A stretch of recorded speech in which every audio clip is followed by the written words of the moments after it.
শুরু হয়েছে চায়ের উৎপাদন মৌসুম। ছাঁটাইয়ের ৩ মাস পর চা বাগান জুড়ে গাছে গাছে এসেছে নতুন কুড়ি। মৌলভীবাজার জেলার ৯২টি বাগানে পূজা অর্চনার মধ্য দিয়ে শুরু হয়েছে পাতা তোলা। চলতি মৌসুমে আবহাওয়া অনুকূল থাকলে লক্ষ্যমাত্রার চেয়েও বেশি উৎপাদনের আশা চা বিজ্ঞানীদের। মৌলভীবাজার থেকে স্টাফ রিপোর্টার চৌধুরী ভাস্কর আহমেদ তথ্যচিত্রে জানাচ্ছে নাদিরা সুলতানা।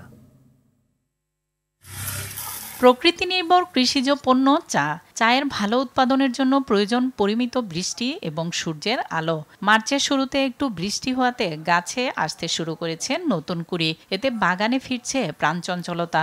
বেশ কিছু বাগানে পাতা তোলা শুরু করেছেন শ্রমিকরা। এখানে এরিগেশন বারবার দেওয়ার কারণে এখানে চারাটা একটু সুদ ভালো হয়েছে এবং পাতি ভরপুর দেখা যাচ্ছে। কলম করার পরে পানি দেওয়ার পরে তাড়াতাড়ি শুট আসে। পয়সা ডাবল মিলতেছিল, এখন হয়তো ডাবলও মিলে নাই, ওই জন্য নেরিক পাতি তুলে কেউ ছুটি নিয়ে নেয়। মৌলভীবাজারে ৯২টি সহ দেশে নিবন্ধিত চা বাগান রয়েছে ১৬৮টি। এবছর চায়ের উৎপাদন লক্ষ্যমাত্রা নির্ধারণ করা হয়েছে ১০৩ মিলিয়ন কেজি। বৃষ্টি খুবই দরকার, অলরেডি ড্রাউট শুরু হয়ে গেছে। হয়তো সপ্তাহে ১-২ দিন আমরা প্ল্যাকিং করতেছি এই মুহূর্তে। সাধারণত ডিসেম্বর থেকে জানুয়ারি চা গাছ ছাঁটাই করা হয়।